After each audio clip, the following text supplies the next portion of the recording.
Hello YouTube, gamer_23 here, and welcome back to another episode of Glory Hunter.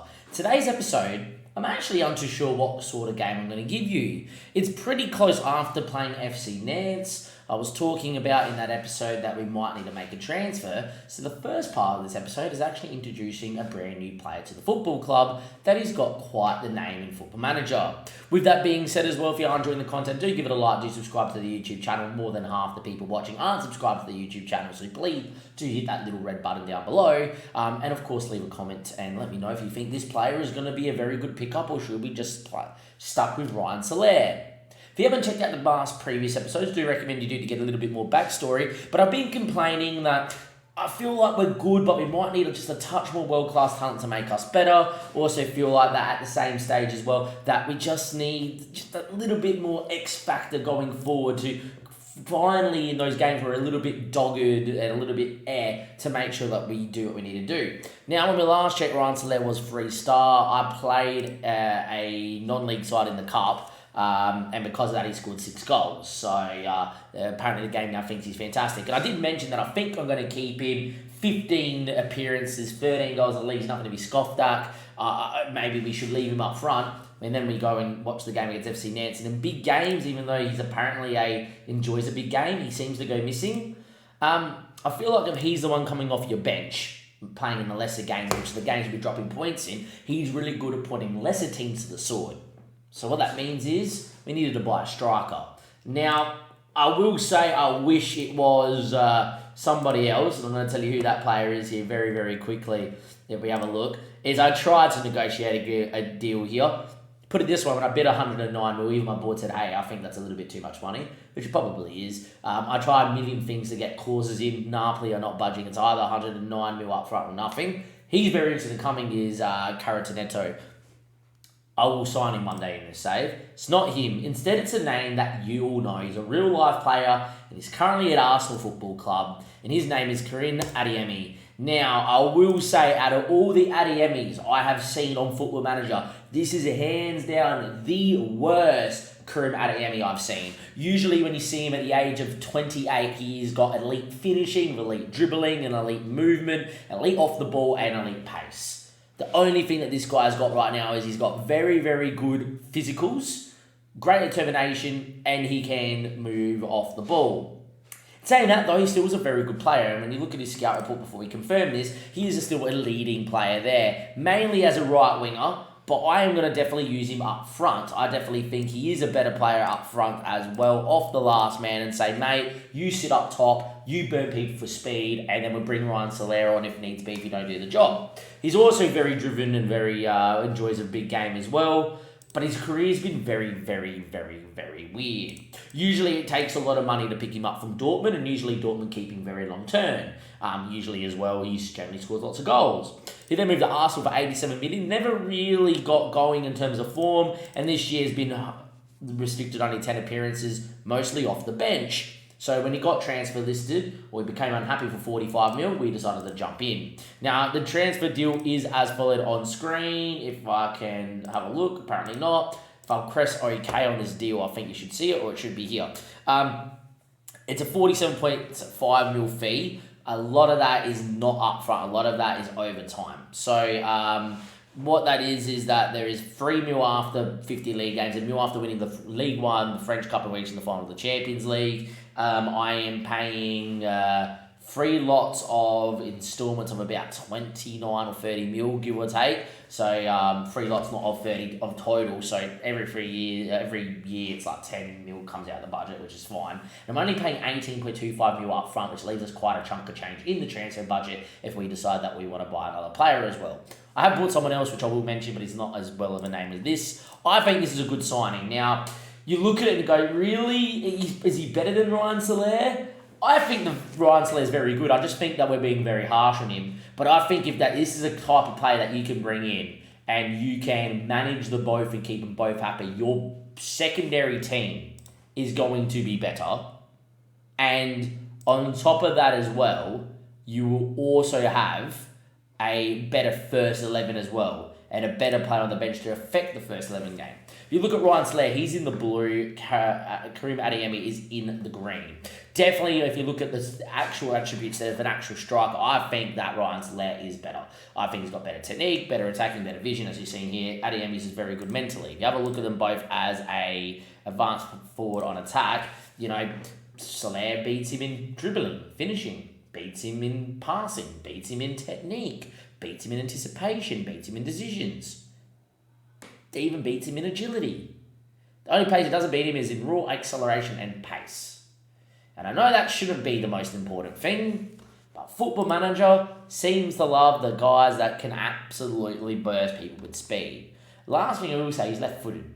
Generally speaking, and I know this is going to sound crazy, I just find left-footers are a lot better on FM. They finish more like they do in real life.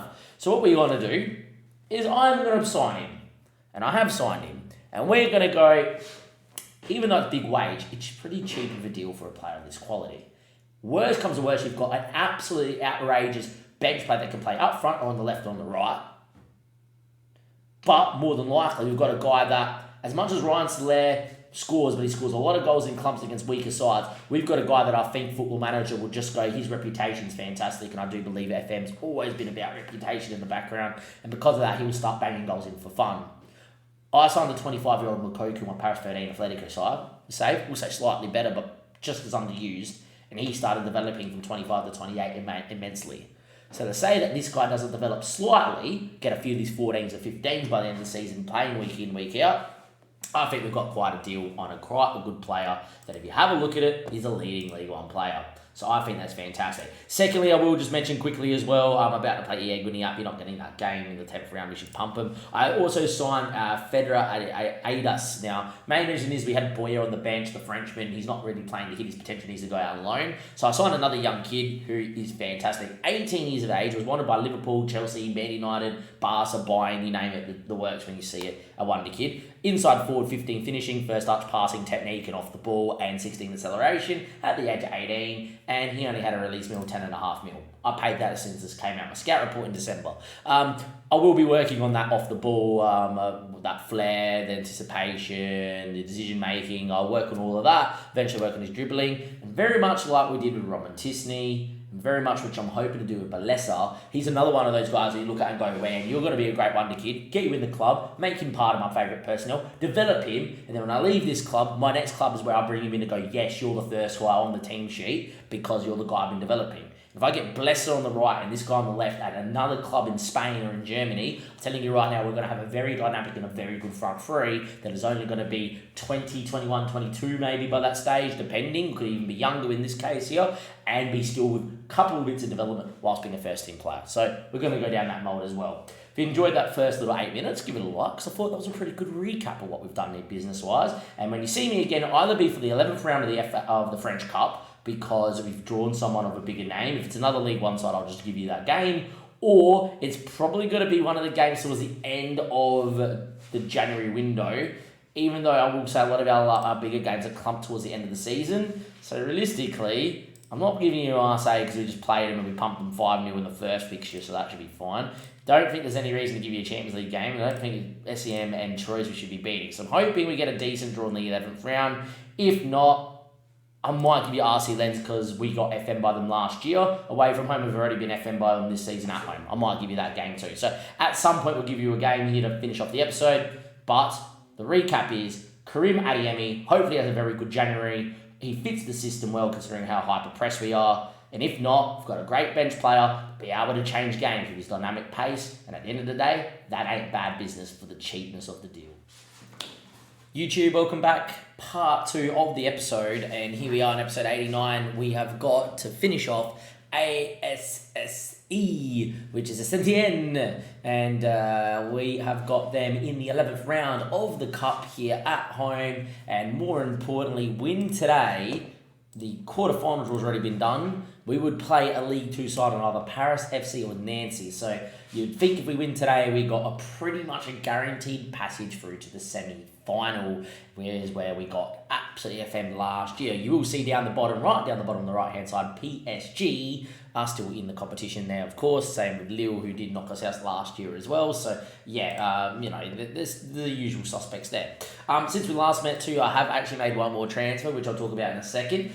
We got past EA Guniap 6-0, by the way. For those wondering why I didn't play the game, that's why, because we are good when we are on. We also beat Marseille 3-0. SMCN scored every chance they basically had. We lost to West Ham after leading 1-0. This West Ham side, by the way, that is what their team looks like. Some really good players there. Joe Pedro, Brian Gill, Sywood's still there, Ciceto's still there, Rodrigo, Okoli's still there, Costa's been there a long while. Nikola Kovac took over me. So, yeah, they've had a really good time in the save. For those wondering how West Ham have gone, there we are. I won the league, then finished 5th, 10th, 9th, and back on the up as well. And they've got some really, really good players. Kurt Zuma's still there too. And Sywood is their captain, one of the guys I signed. On top of that, though, we beat Troyes 3-0, and against Puskas Academy, which we had to win to get through, we actually went 1-0 down inside the second minute to a penalty before romping them 5-1. Means that after 8 games played, we finished in 14th, which means we will get drawn into that first knockout round. Unfortunately, we could get Bayern, Newcastle, Barcelona, and, some other teams there like Man City, West Ham again, Dortmund. There is a couple other teams that you'd think would be favourites for. Real Hippos, by the way, the boys made it through. That is correct. So they finished 3rd in the league last year. Pochettino's in charge. The teams I've taken over, I've given them enough of a base and run the club so well that the AI is now taking over and doing very well. So great to see. I'm not too fussed with how we go in the Champions League this season, of course. The money is great if we need it, but that's it. In terms of the squad, though, I want to have a quick mention about that before we get into the game. Injuries, and lots of it. I do think it's down to the fact that I am playing such a heavy pressing system that with a lot of games in quick succession, I am picking up a lot of groin strain injuries. Diambu's out there with a sprained ankle ligaments. I know Lefeur's out with a expected out with a groin strain. Pellegrini's been out with hip injury. They've had a few other guys come back in there too. Pablo Torres been out with a groin injury. We've been copying a little bit. And lucky last, I signed Yan Said V. And the main reason I signed Yan is because we had some money come in elsewhere. We sell Jonathan David. I'm actually training him to be a backup deeper line playmaker. For me, he's happy to be a squad player. I play him in the occasional game, which I can. And it's just if Yuri Tielemans or Goretzka becomes really, really bad because they deteriorate very quickly, we have someone that can fill out the rest of the season, of course, as well. And that means on the outs that not only did we sell Pulisic, Jonathan David got a bit of 30 mil, 32 over time, but yeah, I think it's like 20 mil up front plus clauses, and yeah, but we're going to get that money. He's gone over to Napoli, he's played no games since he's joined, even though he's been there for a few weeks, so I think we're pretty happy with what we've done there. Means the squad is in a little bit of disarray, but let's go and fix that up there as well. We're going to do that, and we're probably going to move these two around because actually Emery's now getting to a stage where I'm like, yeah, he might be my best midfielder with Diambu. So yeah, but look, let's go do that. Let's get one of the youngsters in there. I'm going to get the Yan in there too, just in case we're leading by a little bit, and we're going to get Ryan Soler into this one as well. We're going to go pretty full strength. So it's going to be Markovic, Vanderson, and Neil. Kim Min Jae's come back from Asian Cup. Victor Becker, who's one of the best left backs in the league. Yuri Tielemans playing Segundo Volante, which I don't like, but look, for a one-off game, it's fine. Emery as the deeper line playmaker with Petrunia, Aristobal, Roman Galba, and Adeyemi. He's got 8 goals already, averaging over an 8 since starting, which in 3 league appearances, he's got 6 goals, and in the Champions League, he's played 1 game for 1 goal and has scored a goal in the Cup as well, which was on his debut in the 6-0 win. So with that being said, we're in a fantastic position, so without further ado, let's get into this game, and fingers crossed, it's a nice, easy win against Saint-Étienne, and then we can move along and hopefully get a semi-final episode out to you guys, because we should be through the quarterfinal more times than not. Without further ado, we're going to be in the white and the red. They're obviously going to be in the green stripes, and let's go and see what we can do. No, not that button. We need to press this button. There we go. And they picked up the ball here early doors, and it is Diakite, and he puts the ball over the top, and not just over the top, to someone. And, well, we really could have been 1-0 down inside 6 minutes. Would have been on the break. Mercifully, did not happen. I will say they are playing 4-4-2. We generally do out-press a 4-4-2 very well in this 4-2-3-1, but it'll be interesting to see what happens here. Anyway, Galbert wins. Aristobal goes on the run, finds Becker. Becker can go back to centre-back and Min Jae, and he will. Min Jae finds Emery. Min Jae, Becker, looks up, had runners, finds Roman Galbert, does Emery, what a ball, goes for goal, save, deflected off the Adeyemi's second attempt, but it goes in, and when your luck's in, and Adeyemi, since coming in, is scoring everything, and is fast proving that that's little price tag that we paid for him in comparison to what you'd usually see him move for an FM, is proving to be pretty good business. I will say that even though I think Ryan Saleh on paper is maybe slightly better, I'm telling you, reputation and just out-and-out speed seems to do a lot for whatever reason in the match engine. Anyway, we are leading 1-0, 18 minutes played. They go long, picked off there by Min Jae, and Emery will pick that one up and find Becker. Becker now, Min Jae, finds Yuri Tielemans, Emery, Batrunya, overlapping run, Vanderson, first time ball, Galbert, what a move. Turn on, cross more often, boys. You turn on, cross more often. There we are. By the way, I love how the 4-2-3-1 in this system plays. When it is on, it is beautiful to watch. Just like this. Like, look at the passing move. And there it is. And first time ball and finish. And that is just sumptuous. Exactly what you're after. And, well, I'm telling you right now, I think this 4-2-3-1 will be at my next club, wherever that may be, in whatever season that may be. That might be next season, and maybe in 3 seasons' time, because I'm going to win everything in France with this Monaco side eventually. Just depends what season that is in. I would love to win the French Cup this year, boys, so banking this highlight 3-0 would be superb. We go long, and to no one in particular, and we now need to press. Galbert gets tight to his man, and we step up there. Kim Min Jae with a great tackle on the step up, and Becker picks it up. And just against, when we're better than the teams that we're playing, then this heavy metal system is just suffocating. And Becker drives, and he finds Adeyemi, who finds Galbert. Galbert now gets picked off. This is where we can get hit on the break, or we're a little bit unsettled. We look to squeeze again, though, and move across. We nearly pickpocketed, but they look to be out now. Saint-Étienne, no, they're not, but Trunya works back so well and picks it up. Yuri Tielemans, ball over the top. Aristobal, good touch, but hits it straight at the keeper. Could have been free. Probably should have been free. Wasn't. We're dominating the game, we're giving him no room to breathe, and I would have loved to make it a third, but it wasn't. And Santos now with a ball in, headed over the bar. And that's the thing, 2-0 becomes 2-1. You know, if we make it 3-0 here, I switch 4-3-3 and just try to kill the game off, and Bob's your uncle. But instead, it hasn't happened, and a goal for them right on half-time would be very, very, very interesting. Instead, we force them long. Kim is good enough to worry that. Yuri Tielemans, Emery, great ball out there. Becker, who's picked up a booking. He goes on a run. Whips that one in there, cleared away, but only as far as... Well, actually, their midfielder won that one, so there we go. Emery tries to step up, doesn't. Here they come on the break here. There's a Saint-Étienne. Santos now. Ball inside. A goal right now makes things nervy and not at all fun. So I'm hoping we get some good shape here. Galbert squeeze, probably could have won it, doesn't. Still looking to squeeze up. That's a decent ball to a channel. And they're in here. Chip to the top of the box. Hit, and well, in the end, Anel... in the right position, deals with it. Now we want to just get into half-time, which we don't. It's another highlight. Emery, Batrunya. Adeyemi not going to win that. Fools them again. It's got this feel that there is going to be a goal before half-time here. And it might be for us as we win it back again. Galbert gets in the area, cuts it, Batrunya, there we go. The quality sign's free. It is 3-0. And, well, where it was slightly nervy and it felt like a Saint-Étienne were trying to get the second and they had the highlights. It's well read by what the world-class Becker. A ball to Galbert and a great run to the backstep by Batrunya, and he ain't missing that. And that's superb. And that is 3-0. You're doing brilliantly, boys. With that too, I'm just going to give him another 5-10 minutes in this 4-2-3-1. Then I'm going to switch 4-3-3 and try and kill this game off. And I think I've seen enough here. I am going to move forward 3-3. We've dominated the game, but we also don't want to lose too much in terms of fitness. And now we were going to start trying and control the game. We don't need to overcommit here. We can just do what we need to do, which is fine. I'm going to make those changes here, move us back into a 4-3-3, which is perfectly fair and reasonable. Becker looking a little bit legless, should probably get him off. A goal here for Saint-Étienne would be against the run of play, but there we go. I tell you what, in theory it should be, okay, now you go out and you keep the ball and off you go. Every time we seem to fucking change tactic, we seem to cop it, so maybe we're not going to do that anymore. Apparently Addis can play left back, so there you go. That's something I did not know there was a possibility. Kim is on a booking as well. I'm going to get Timber. I'm going to get Pablo in. And I'm going to make only 2 changes here. I'm going to actually move us back into the 4-2-3-1 now.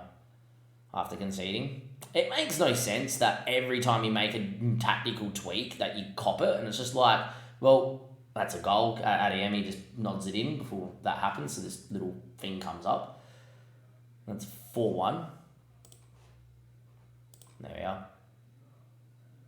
Because it makes tactical sense. Okay, you're winning a game 3-0, this is the time where you take your foot off the throttle. Not that you stop playing, but this is the time where you go, okay, you don't need to be as ferocious, you don't need to step up out of position and be so, we win the ball, we're going to get hit on the break sort of thing. Set back up, keep your shape, go win the ball when it's on, and there we are. Adeyemi's going to finish that. And well, good advantage by the referee because it's a stonewall penalty. Adeyemi scores again and completes a hat-trick. Perfect hat-trick caught in the game. One on the right, one on the left, one in the head. Makes sense. 5-1. And well, that should be all she wrote. I am going to move us back to the 4-3-3 again now because we're so far ahead. I'm actually going to lower that tempo and start wasting some time here as well. And I am going to get us to probably move into a mid-block as well. If that's the case. Main reason is I don't want to kill these guys with fitness. I feel like that the main thing of injuries is because I've been playing 4-2-3-1 way too much. You know, it wasn't the intention, and it's so high a press that now I'm copying injuries. It's not because I'm using the same players. You know, I rotate quite a fair bit. It's just, yeah. But you watch, I'm changing system again to a more, okay, we're going to set up sort of system, and we'll concede another one now at some stage. We are going to get Vanderson off here for Quinton Timber. No, I'm not, actually. Going to get Emery into there. Yuri Tillman's out. And I think this is a great game where Yan can go out there and learn this role, I think. I'm going to move to a box-to-box here because I think that makes sense. There we are. Anyway, Tielemans, Patrunya, Vanderson. Goes on a run. Does he want to whip it? Tries to. It's a corner. That should be the highlight here, and that's that. 15 minutes for the new signing to learn this box ball deeper line playmaker role. Another highlight.